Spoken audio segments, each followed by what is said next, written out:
Thank you. Good evening and welcome to the Fairborn City Schools Board of Education regular meeting Thursday, November the 5th, 2020. Tonight we have some guests that are going to help me out here.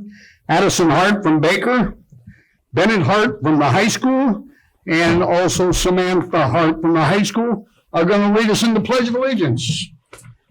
Take it away, Hearts. Pledge allegiance to the flag of the United States of America and to the republic for which it stands, one nation, under God, indivisible, with liberty and justice for all. Thank you, Addison, Bennett, and Samantha. May I have a roll call, please? Mr. McCord. Here. Ms. Reister. Here. Mr. Browning. Here. Mrs. Malad. Here. Mr. Wilson. Here. I would entertain a motion to approve the agenda as presented. So moved. Second. Okay, Jerry and Andy, thank you. Roll call, please. Mr. Browning. Yes. Mr. Wilson. Yes. Mrs. Malad. Yes. Ms. Reister. Yes. Mr. McCord. Yes. Number 5, to approve minutes on the Thursday, October 1, 2020 regular meeting and the October 20th, 2020 special meeting. May I have a motion? So moved. Thank you, Mary. Second. Thanks, Katie. Roll call, please. Ms. Reister. Yes. Mrs. Malad. Yes. Mr. Browning. Yes. Mr. Wilson. Yes. Mr. McCord. Yes. Next item is board reports. Katie, would you like to start us out? Sure thing. Our biggest success of this month is the passage of the bond issue. And I would like to say thank you to Pam Gayhart and Ellen Sloan Farthing and Jane Dorley and Betsy Snyder for their help in taking care of the levy campaign for us and making sure that all of that went smoothly. It was very different considering all the COVID regulations we had to do, but we seem to have pulled that off, and I'm much appreciative to those ladies for doing so and all of their assistants and all of the helpers that made that possible for us. So thank you. Mary?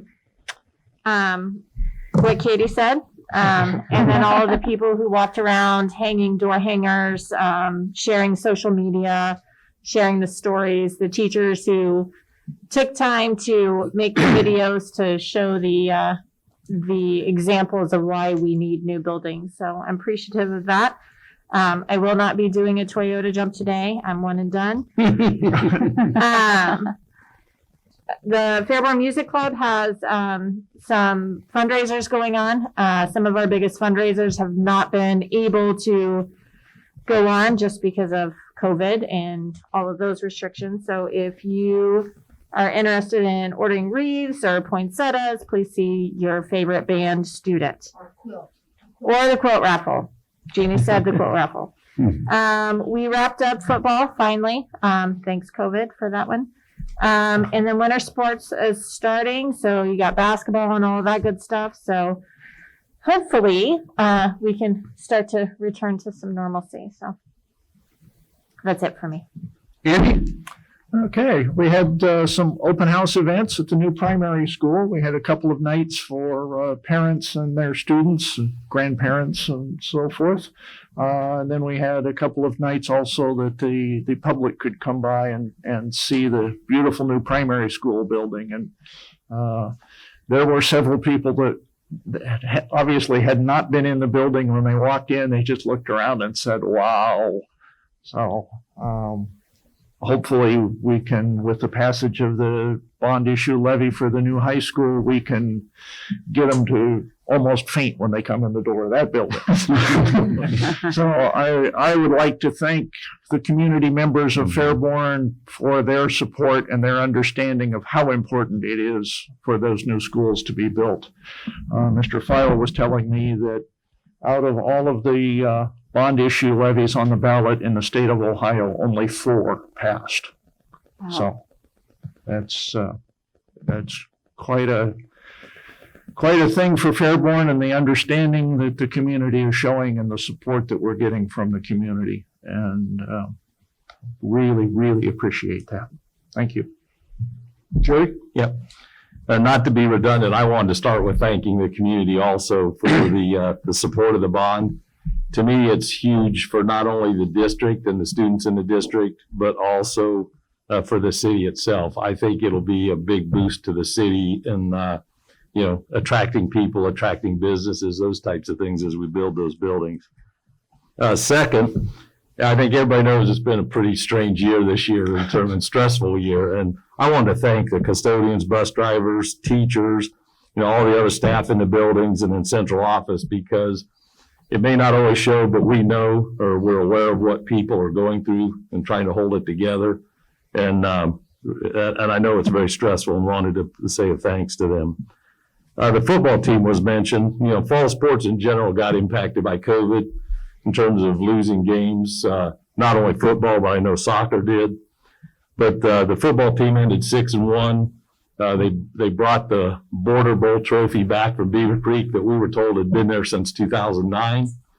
So it should stay with us for a while. And Hunter Warner had 1,000 yards rushing in only 7 games this year. Normally that's something that's really good in 10 games. So he did it in 7. So just thanks to everybody for holding it together as best as we can and going through the stressful times right now. Go ahead. First of all, I'd like to send condolences out to the Gilbert family. We had a death recently. Al Gilbert was, a teacher, coach.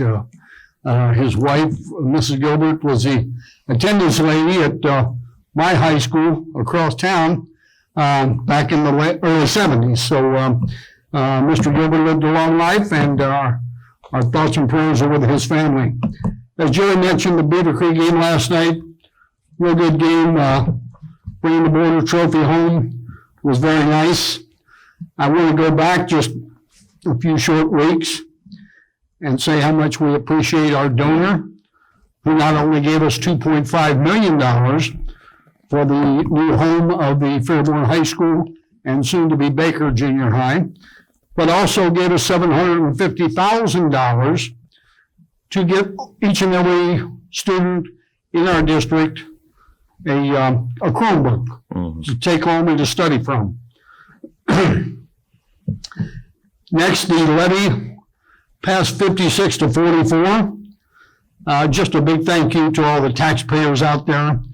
I know this crazy time we're in and a lot of uncertainty on jobs, but the taxpayers really stepped up to the plate and gave us this money. I look at that as them saying that they trust the people who are operating and running the schools. But I do thank them very much. And to everyone, thanks for going out and voting. I think that's our civic duty. And I appreciate you standing in long lines. I was in a line maybe an hour and a half, but I know a lot of people stood in lines a lot longer than that. But thank you for going out to vote. And hopefully, Addison and Bennett and Samantha, if any of you are freshmen and below, you might be graduating from that new high school. So Bennett and Addison. Bennett's a freshman and Addison is an 8th grader, so they both will. Okay, 2 of you. Yeah, great.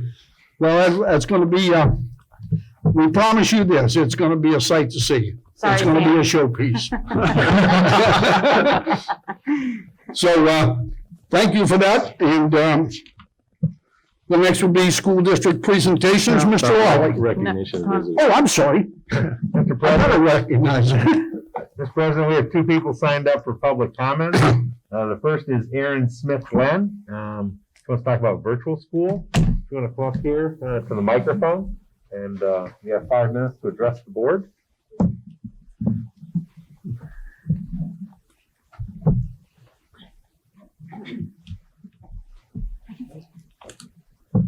Hello.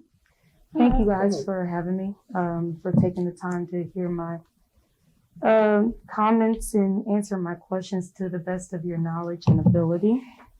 I am also an educator in higher ed. I definitely can't even tell you what a kick in the teeth this year has been. But we've been maintaining, in my area, I'm like in the creative realm of education. So we've been creative with that, and making do the best way that we can. But also, I'm still teaching full-time, sometimes remotely, sometimes in person. So I'm taking on the hybrid approach, which, I've been able to manage since spring when it was kind of thrust upon me. I've been able to manage it. I've been able to address concerns over the summer, been surveyed. I've been, I'll just say I've been surveyed by students, by faculty, by all kinds of peers. I've looked at those, I've figured them out so that when fall came, I could be ready. So far, it has been more successful than it was in spring when it was initially thrust upon me. And I guess I'm mentioning that to say that I also did vote in favor of the levy, but a bit apprehensively, I might admit, because it has been a major struggle with the virtual homeschooling. It is going way more complicated than I ever anticipated, especially as a single parent with K through 6th grade children, 3 of them. And with my 6th grader in particular, it's been particularly difficult. She's in a Spanish level that I hired a tutor for who has a degree in Spanish. And even she said, wow, this is astronomical that she has this kind of responsibility upon her and no face-to-face interaction besides myself. My daughter, who's been on honor roll since she stepped in school, is struggling.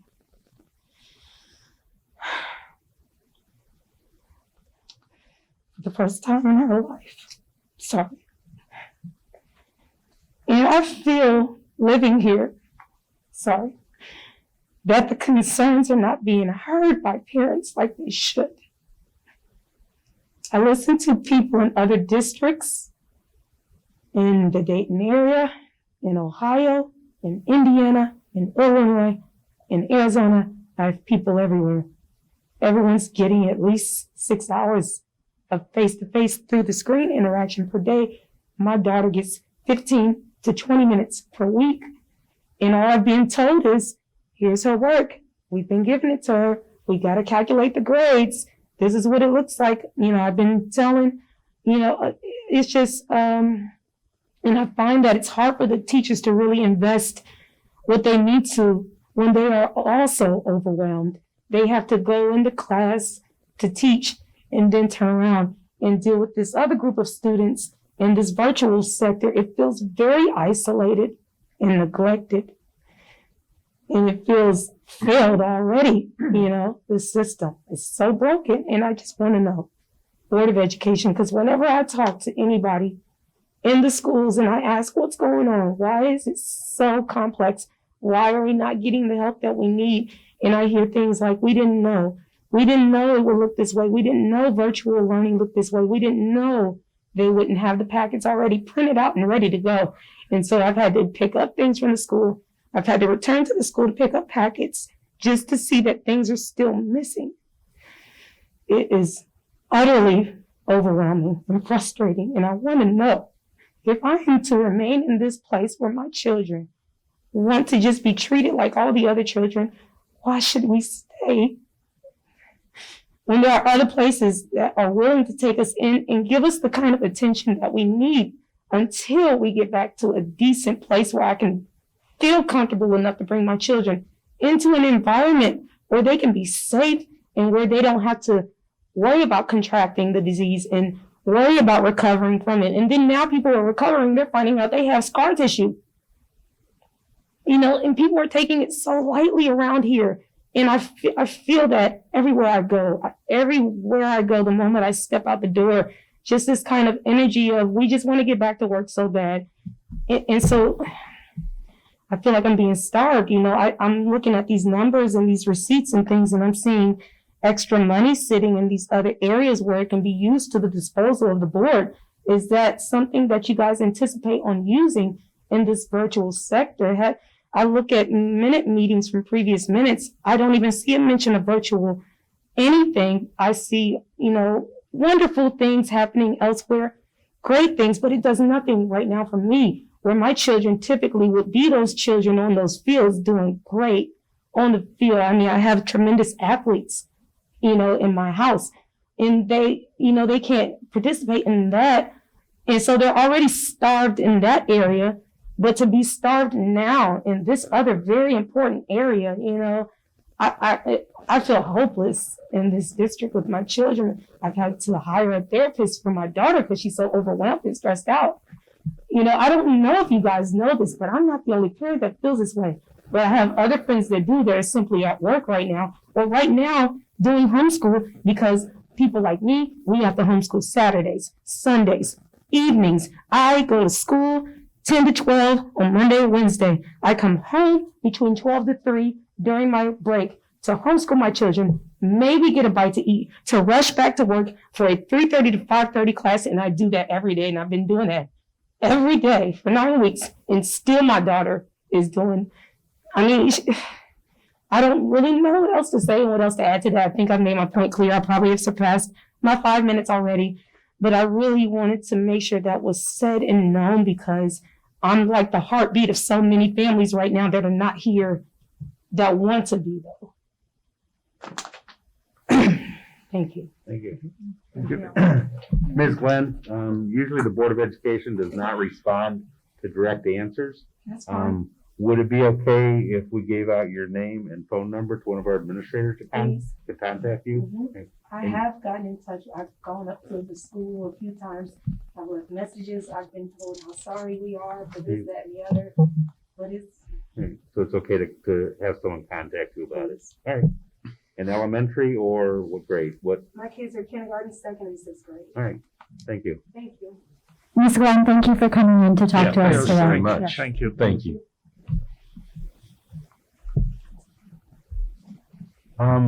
Next, Mr. President, is we have Jim Hart, who wishes to continue his thank you to the school district.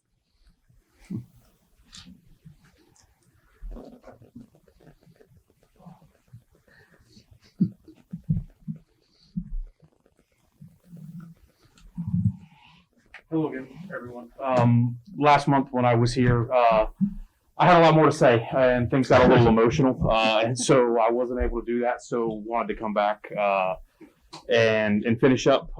Had a little more time so I don't get quite as emotional as quickly when it comes to the situation. Want to start off with the levy, and congratulations to the board, to the district. It's awesome. Very excited. Looking forward to what's to come with that. Back to the situation with my son and my family as a whole, the parts that I didn't get to the last month was the support and what the high school and now, since my daughter's had surgery, the Baker has done in support of my family has been phenomenal. We shortly after Bennett was released from the hospital, Mr. McKnight at the high school, along with both assistant principals, Mr. Anticoli and Miss Hallberg, along with counselors, a student nurse, or not student nurse, the school nurse. We had a meeting. I believe we spent close to 45 minutes. Mr. Alexander was also there, and to me it was amazing that these group of people would come together and making sure that my son was taken care of in his reentry into the classroom, and the fact that was going to take time. He was having memory issues, and so all of that was very much in the forefront, and that it was put out there that as long as it took was what it would be, and it was going to be supported, and he was going to get back into class, which thankfully a month later we're there, and he's doing great. The memories come back, everything's doing really well, but the support was just amazing. From everybody in that group, and the two more things that I want to get the teachers also. The amount of support from the teachers has been phenomenal. From whether it be phone calls, emails, everything, and what could be done, how can they help, what can we do, has just been phenomenal at both the high school and the middle school, for teachers that Bennett had, administrators at the middle school as well, and then our youngest daughter, Addison, back there, she has the same condition that Bennett does. And so she just had surgery in October the 13th, to have her internal defibrillator placed. So we made it through that. And again, the support from the middle school or the at Baker was amazing in that part of it. So I just wanted, I know there's so many times that things happen all the time. I just don't think that there's enough thank yous that go around. And so I wanted to make sure to express that. The last thing that I wanted to put out there was I'm not overly familiar with the system, but I know that it's there, and that's the Final Form system that's utilized. I know with the volleyball and the sports that my oldest daughter's in, that system's used all the time. But after talking to Mr. Alexander, that was the system that allowed him to have access to get a hold of me so quickly, so that I was able to be in the emergency room as Bennett arrived.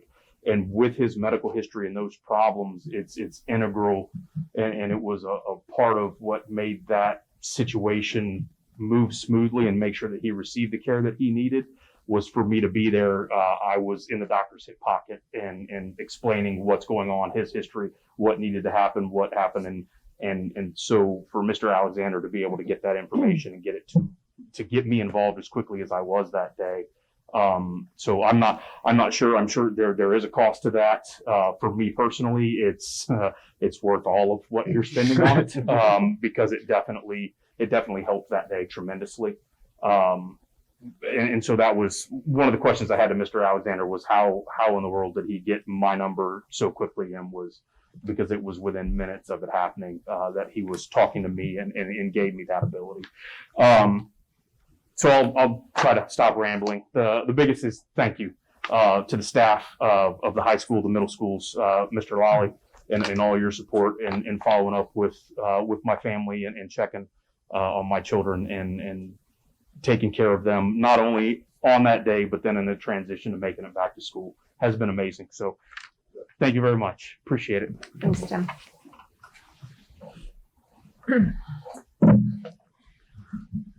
I'm sure you'll all agree we'll be glad when 2020 is over with. Yeah.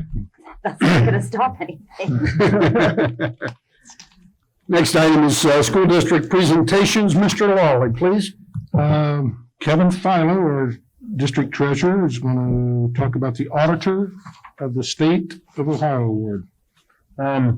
Just 30 seconds. You might have read about it in the paper, but the Fairborn schools did receive the Ohio Auditor of State Award with distinction. And roughly that means is that we had an audit completed with no findings for recovery, no material citations, and really when you talk about an audit, you always look at the finances, but it's really the district in terms of it's attendance doing their job right, it's the personnel doing their job right. So it's really not only just reflective of the finances, but really of the operations. And to receive this award is just great. So congratulations. Yes, congratulations. And how many consecutive ones do we have now? I'm not sure how many consecutive ones. I know there was a number before. I think we're up to at least 6, I think.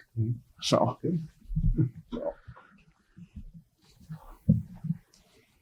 Okay, next up, I know all the board members made comments about our bond issue from Tuesday night, but if I could just make a couple of comments here before I introduce Mrs. Gayhart to do a presentation on our bond issue. I'm in my 30th year in education.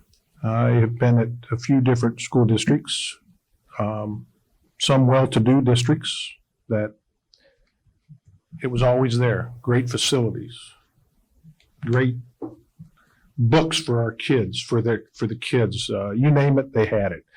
I've been at districts that have been not so well off, and you struggle every day. I'm in my 9th year here at Fairborn, and when I got here, it was always my vision to see new buildings in this district. And that has come to fruition with the new primary. It's coming to fruition with the intermediate. And less than, 3 years, it's going to come to fruition with the new high school that's been a very, very long time in coming. Our students will no longer have to go from our high school on Friday nights and be bused over to Baker. Or our basketball players will no longer have to be bused over to Baker in the winter. And when you see this facility, as it was mentioned before, when we get finished, it is something that this community is going to be very, very proud of. And I was just a spoke in the wheel through all this. It wasn't anything that I did. It's what we did, what a number of people out there in the community did to make this work. It's been work in progress, and Pam Gayhart done an excellent job in organizing a lot of things behind the scenes that got done. So a huge thank you goes to Pam. We appreciate it. It's been, as I said, it's been a long time coming for this community. And again, to echo what was said, this is going to take us beyond where we want to go, and that is attracting more families, more businesses. And I just can't thank everybody enough for what has been accomplished. That being said, the work is now starting. And we got a lot of hard work ahead of us in planning, getting input from this board, from staff members, from administrators, working together. And that's going to be key. We're all working together in this. It's just not going to be Gene Lawley, Pam Gayhart, Jeff, Patrick, each individual board member. It's going to take input from everybody in planning starting immediately. So there are meetings that have been scheduled. There will be meetings scheduled beyond out here in the near future, getting the high school staff involved to get this done for bottom line for our kids. And that's what it's about. That's why I went into this business 30 years ago. I know you're sitting out there now, that guy, he looks awful young to have 30 years in education. I'm really kidding. But this has been this is the pinnacle for me. I'm on the downswing of my career. But to accomplish this, the primary, intermediate, and now the high school, and soon to be middle school, as soon as that money becomes available, to see what our kids will have in a 21st century learning environment is just, it's going to be pretty darn cool. I've rambled enough. Again, I thank everybody. I thank this community. I thank this board. This board has been behind this since 2016, 17, 18, 19, and 20 to accomplish what we're, and the support that they give us month to month in our board meetings. So with that, I rambled enough. To give a presentation is Director of Public Relations for the Fairborn City Schools, Pam Gayhart. Thank you. Thanks, Pam. Oops. Thank you, dear. Thank you, ma'am.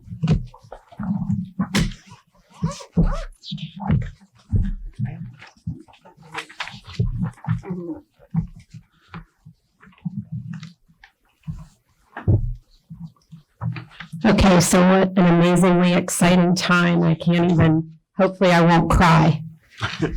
Because that's just how incredibly awesome what we're about to do is. So I gave each of you a packet. I want to talk a little bit about what the campaign looked like during COVID. Like everything else, it was not easy to do. I would like to say that we had three co-chairs for the bond issue. Jane Dorley, Jane and her husband direct the Fairborn Fish Pantry. Dr. Betsy Snyder, who is a local optometrist, and she also has children in Fairborn City Schools. And Ellen Sloan Farthing, who's the director of the Senior Center. So they were our co-chairs for the bond campaign. And I want to say out of the gate, we didn't have a lot of meetings on that because we just couldn't. So we had to structure this a little bit differently, and I'll share a little bit about that. Let's see. All right, Emily. This isn't moving. Okay, so we're super excited. The bond issue passed 56.28% to 43.72%. So that's pretty amazing. The total votes were 15,909. So that's really good. That's good for us. And just some key points from the campaign. We have a district newsletter that highlights everything that goes on in our school district. So we were able to utilize that newsletter in the fall to explain to all of our residents and the residents in Forest Ridge to talk about the conditions of our school district. And so really importantly, we're able to share pictures and detailed information about the need, specifically at Baker Middle School. The other thing that we had on our side, as I like to say to my colleagues, is we had the truth on our side. So when you look at the pictures and you look at the conditions at Baker Middle School, it definitely told a story. We also utilized photographs of the conditions in the buildings, and we also utilized video from key people in the district and community to tell our story. I call those key communicators. So we reach out to people that people know and respect and that they'll listen to as we tell our story. So for this campaign, because of COVID, we were aware, and we worked with SHP, the architectural firm, that a lot of people were not going to vote in person. So we did a strong outreach with our volunteers for absentee voters, and we sent those folks information. And what we could do is every week you can look that up on the Greene County Board of Elections website, and you can find out who's applied for absentee ballots. And so you stuff mail to them and you send it to them. So that was really critical, I think, to our success. Probably 3,000 more than we've ever done in past campaigns. So that was a big push. Another big push because of COVID, because we couldn't gather in crowds or have meetings in homes or at the schools, was to focus on social media messaging. So Put Fairborn Kids First has a website and a Facebook page, and we utilized those a lot this time, probably more so, to push out video, photographs, and just general information. And then we encouraged people in the community to like and share all of that information. And so that was critical to our success. And again, video to tell the story from teachers, from people who work in the district, from community members who care and want to see things be better. So the video was key to our success as well. So we utilized absentee letters. They were sent out weekly with information about the bond issue. We had a postcard that we sent to all of Fairborn and also Forest Ridge in the neighborhoods that support Fairborn schools with the chairs, Dr. Betsy Snyder, Jane Dorley, and Ellen Sloan Farthing. We provided regular videos with the board and key staff and community members, and we were sharing those on social media. I'll say that another part of, I think, the important part was the board made several visits to school districts who have facilities with turf, who have basketball arenas. And part of telling our story was to show Fairborn, and especially for residents who don't have children, what neighboring school districts and school districts in Ohio have to support their children. And so that was critical too, to see the basketball arena at Middletown High School, to see the turf field at Monroe, to look at these things and say, these are things that we could have here. So I think that was key to our success too. On social media, we also shared the graphic of the day, and we encouraged our followers to put that on their social media as well. We did receive an endorsement from the City of Fairborn and also the Fairborn Chamber of Commerce, which is critical. The board and the leadership team have a great working relationship with the city, and we're trying to move something as big as this forward. I think that's been critical to our success. Superintendent Lawley and others had virtual and in-person meetings with key community groups, which included the Chamber Board, the Rotary Club, the Lions Club, the Skyhawk Athletic Club, and the Music Boosters. We shared regular emails with our group of volunteers. We called it the 2020 Build the Dream Team. So we were encouraging them and reaching out to them for their help. For the campaign, 500 yard signs were ordered, 8 large signs with our logo. And the message, as probably most of you here know, was our turn, our kids, and our community. And so we followed that theme throughout everything we did. I think Mary alluded, we did a door hanger distribution, and that involved lots of members from our staff who went out into neighborhoods 2 weeks prior to the in-person voting to visit homes. And I think another piece that helped as well as the video, again, we tried to gauge if having people in the primary building would be a smart thing because of COVID, but we decided that we needed to open that building up so that people could see. I know the first time that I walked in, and I went to 5 Points, and I'm a little bit older, so, it was nice when I was there. But the first time I walked into the primary school, I cried because I just couldn't believe that our kids were going to be able to attend a school like this, right here in our little town. So we opened the building up to community members and to parents, and we spaced different grade levels out. And I would say maybe in attendance we had a couple hundred people go through, but I think it was absolutely worth it, and the staff held tours. So I think that's another way that people were able to see the good of new with technology and upgrades. So to put Fairborn Kids first, our website and social media were updated daily, sometimes multiple times. Interesting because of past elections, we had to work with Facebook. You actually had to go through a rigorous process to be able to boost your posts.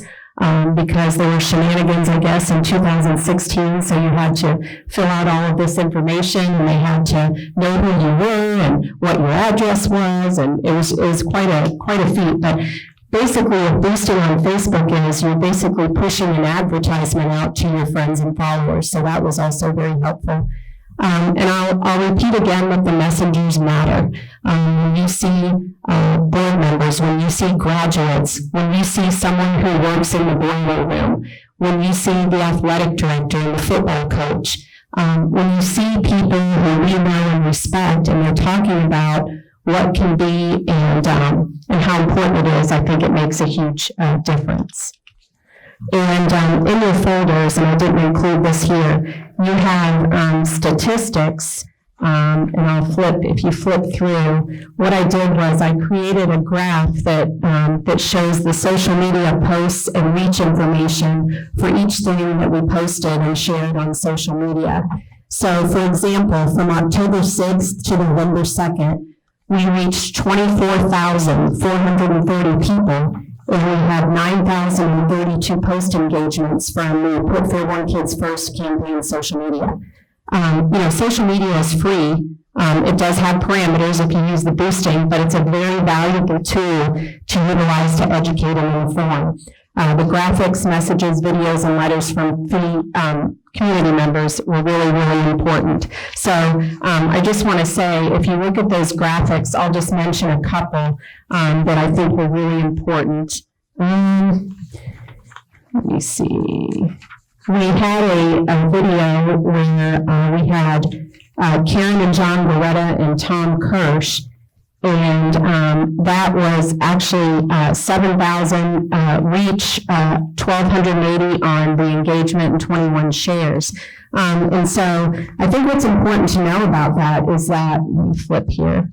So reach is the total number of times Facebook users see the things that you put on your timeline. And you can see that reach is really important for your social media campaign because it's really important that you're diligent in telling your story, and you're telling your story over and over. Engagement is the action that someone takes on your Facebook page. So they may like it, they may share it, they may tag it. So that's important as well, because when they engage, that impacts your reach. And then, of course, sharing is the number of times they share the post. So that was important as well. So I would like to say that, because of COVID, we probably utilized social media more than we might have had we not had COVID.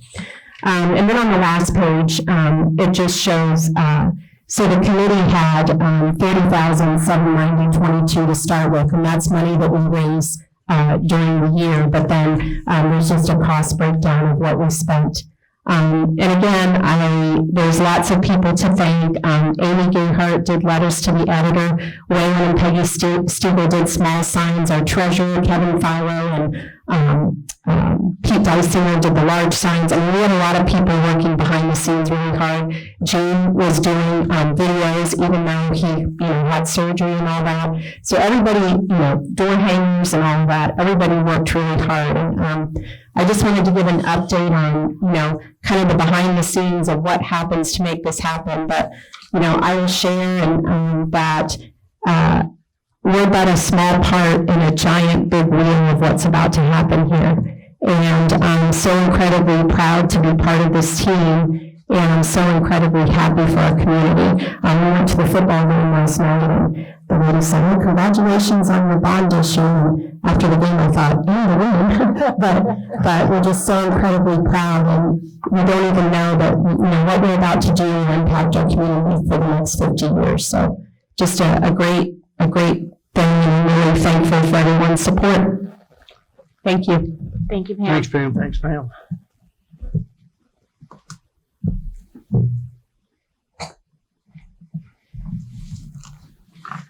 Next, we have Dr. Brackenhoff, who will be doing virtual presentation on second semester planning. Good evening, everyone. I hope that you can hear me. Thank you for allowing me to talk to you from the comfort of my home. Just to give the board and our families out there an update, we are in very important planning period, trying to plan ahead for second semester. Yesterday, November 4th, we sent out a parent survey through our teachers. This went out again to our traditional and our virtual teachers. And the purpose of the survey is to get feedback from our families on the success, the challenges, and their plans in regards to second semester. So that was the first push out. And then today, through OneView, we sent out 4,277 emails, which went to our families, again, stressing the importance of using that survey as an opportunity to communicate with us about the learning options that we will have for second semester. Pam Gayhart has also posted this survey on our district website. She has done a TEC call so that we remind parents that this survey is out there, and we will also push it out on social media. Again, the big push is to gather feedback and information from our families on their observations from first semester, their thoughts of how things went, as well as plans for second semester. And then moving forward, using that survey information, we will analyze the data next week. So the survey period is November 4th, which was Wednesday through Sunday night. And again, we're pushing this out daily, trying to get responses. Right before the meeting, I checked, and we already had 1,349 responses. So, which is great. Again, that information helps us as we plan for second semester. We'll share that. We'll do a data analysis next Monday. The central office team will be meeting to discuss that. Building principals will also be meeting, and then we'll be meeting with our FEA and FCEA to involve them in this planning process. At the same time all of this is going on Wednesday, we also pushed out a second semester planning document to all of our teachers. And the intent is for our teachers to share ideas, concerns, as well as observations on how first semester went. And by doing a shared document versus a survey, we felt like it would give teachers an opportunity to see and hear how other people felt. And again, as we identify concerns, someone else might have a possible solution to it. So that survey will continue through next week as, again, we spend this period gathering information. So tonight, I again want to encourage all of our families to complete that survey. We also, in all of the communications that we're sending out, besides the link to the survey, we also have a QR code, so you can do it from your phone in any manner. And all of that will come back together and will help us work with teachers, with administrators, with our Board of Education as we plan for second semester. Thank you. If you have any questions, please let me know. Yeah, I've got a question. Oh, got the echo. Yeah. So, you ready? Okay. So surveys are good, but surveys can be impersonal. So the question I've got is like the parent that came here tonight, what are we doing to reach out to them, the ones that have expressed concerns, to make that more personal in terms of getting their feedback on what's going right and what's not going right? That's a great question. With this survey, in order for us to be able to make those connections, we are collecting email, and we told parents, please provide your email so that we can reach out to you. And I'll share some specifics later in our work session so that you can see some of the questions that we're asking, satisfaction level, as well as, plans for the future. So we do want to reach out to those that are having difficulties. We've also have a building administrator assigned to virtual to provide another level of support or another way to contact the district if families are, have questions or need some help. Can I follow up on a little bit of that, Mr. Browning, to help answer your question? From time to time, I do get calls from parents, frustration with the virtual. I do talk them through some things. One of the first questions I ask are you communicating with your TSA? That's the teacher student advocate. And they are for the most part, but there is still some frustration that we're trying to work through the kinks, since this was the first semester, and hopefully next semester, some of it will flow better. Now, I do get responses as, oh, hey, it's going a lot better when I follow up on phone calls.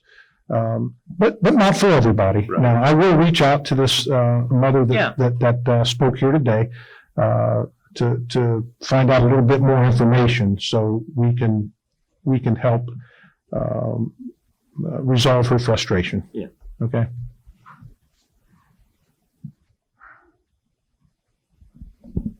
Okay. Thank you, Dr. Brackenworth. Next up, for update on all of our construction we now have going on is Mr. Jeff Patrick. I think his shoulders just got broader.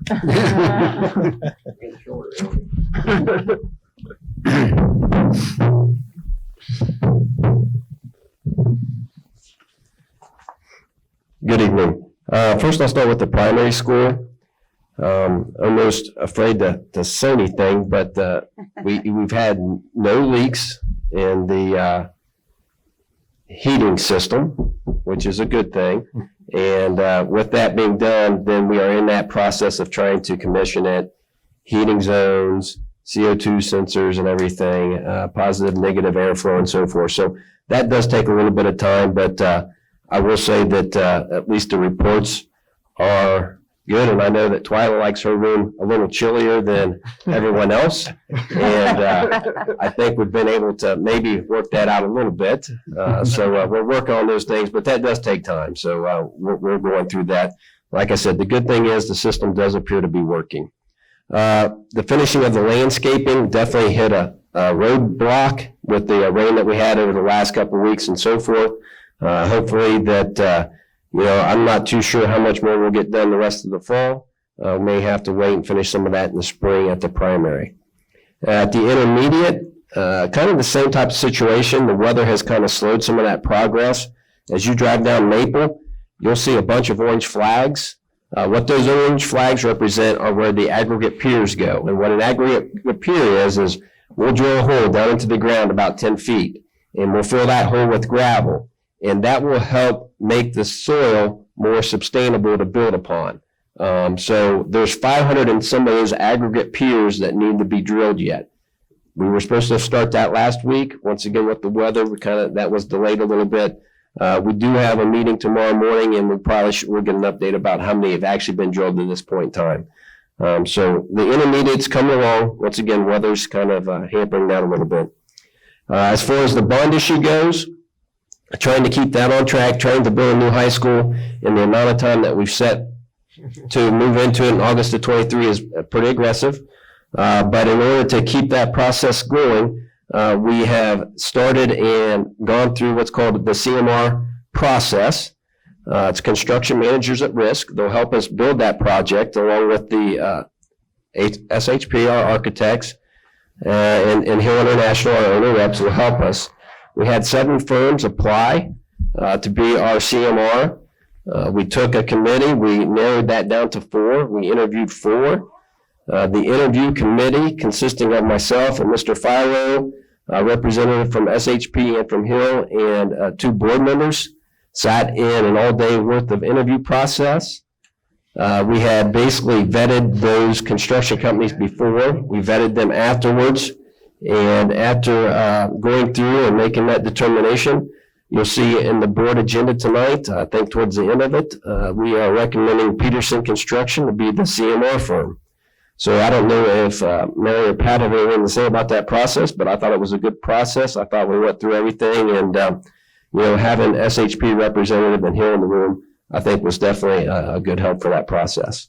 I would agree. It was an interesting process for me. I'd never participated in something like that. I think that any of the firms would have been able to do what we needed them to do. And I'm happy that Peterson is hopefully the choice that the board votes yes for. As Mary said, all the firms were very qualified to do the job. It kind of comes down to, they're going to become part of your family for the next 3 years. And, SHP is part of our family, Hill's part of our family, and adding that 4th piece to that group is important, and getting it to fit and feel good and so forth. I feel very fortunate that Peterson will be hopefully our CMR firm. Also, just wanted to say on real quick, Hill's behalf, also in the agenda tonight, you're seeing an extension of Hill's contract to help us get through the high school project. Hill's contract basically ran through the summer of 22, which is when we'll be moving into the intermediate school. We're going to lengthen Hill's contract by only a year, and as you'll see in the agenda, their price is not to exceed $400,000. That seems like a large amount of money, and it is, but we also asked the CMR firms to put a price in to be as an advisor to the same type of process. And the firms basically priced that anywhere from $1 million to $1.2 million. So for Hill's price to be $400,000 is actually pretty good, because we're taking advantage of them being here with the intermediate and so forth during that same time. So for Hill to stay on board with us, and I think we're getting a very good bargain with that. And the thing that we asked of Hill was that we get to keep the same team. So we'll have Holly and Kevin and Julie as our main representatives from Hill, which will be a great process. So with that being said, I'll take any questions. Okay, thank you. Thanks, Jeff. Thank you, Mr. Thanks, Jeff.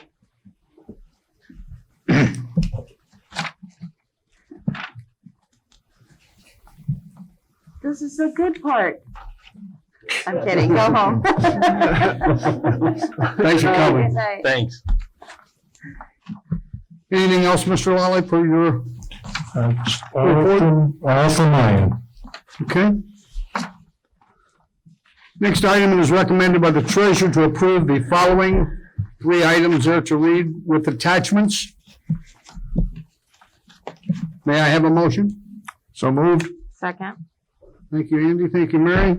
Roll call, please. Mr. Wilson? Yes. Ms. Reister? Yes. Mr. Browning? Yes. Mrs. Malad? Yes. Mr. McCord? Yes. Item number 10, administrative reports and superintendent's recommendations. With the winter sports coming up, items there listed. And that will carry on over. No, the first one is its own. Just fix Oh, that. that's right, that's right. So with that said, may I have a motion? So moved. Thanks, Sherry. Second? I'll second. We thought you were. Any comments, questions? Nope. Please call the roll. Mr. Browning? Yes. Mr. McCord? Yes. Mrs. Malad? Yes. Mr. Wilson? Yes. Ms. Reister? I'll abstain due to a personal relationship. Thank you. Next item. Part of that same, if you will.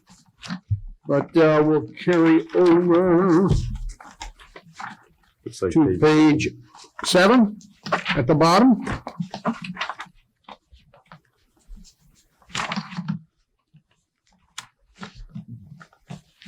Just looking real quick. Thank you. May I have a motion? So moved. Second. Thank you, Katie. Thank you, Andy. Roll call, please. Mrs. Malad? Yes. Mr. Wilson? Yes. Mr. Browning? Yes. Ms. Reister? Yes. Mr. McCord? Yes. Item number 11 under new business. It is recommended to approve the attached resolution approving the extension of the owner-agent agreement with Hill International. And a B item there for the bringing on of Peterson Construction as our best value construction manager at risk, or CMR. May I have a motion? So moved. Thank you, Mary. Thank you, Jerry. And, Comments, questions? yeah, I would like to thank the board members for participating, Pat and Mary, in those, sure. those all-day meetings on that. Because I've, through my career, been in a number of those, and your eyes glaze over, and gets real difficult to continue to pay attention during those meetings. So Well, thank you, Andy. thank you for that. Sure. Roll call, please. Ms. Reister? Yes. Mr. Browning? Yes. Mrs. Malad? Yes. Mr. Wilson? Yes. Mr. McCord? Yes. Item number 12, gifts and donations. Jerry, will you do the honors? Yeah. There's 2 there, and we do appreciate everything that's given to the district. The first is the City of Fairborn staff, a gift card for the Hawks Pantry. And second is Nancy Peters, $300 in clothing to the Fairborn Primary PTO. And I'm sure that'll go a long way helping there at the primary. Thank you, Jerry. Before we go into the adjournment, I just want to say, Session. I'm sorry? Work session? Is there a work session? Yes. No work session. Yes, work No session. executive session. Work session. Yep. And no executive session, was there? No Yeah. executive session. But a work session? Yes. Yes. Yes, I'm sorry. Okay. So I just want to, well, let's get through that and then I'll make my comment. May I have a motion then on the, We don't need a motion, Mr. President. On the agenda, item 13, executive session, has been crossed off. Item 14 has been crossed off, no adjournment. So we'll take a 5-minute break and then we'll go into work session. Unless you want to make your comments now, Mr. President. well, just real quick, you know, the governor was on television today talking about, again, all around the state of Ohio, numbers going up and up. I'm very encouraged tonight to see everybody involved in this meeting wearing masks. I just encourage you all to continue to that and spread the word. As the mother told us tonight of her frustrations, if we all continue to wear masks and make a good effort in doing so, maybe we'll get back to somewhat normal. So, Whatever. it is. please, I appreciate you all coming and wearing masks and keep doing it, please. Thank you. We'll take a 5-minute then.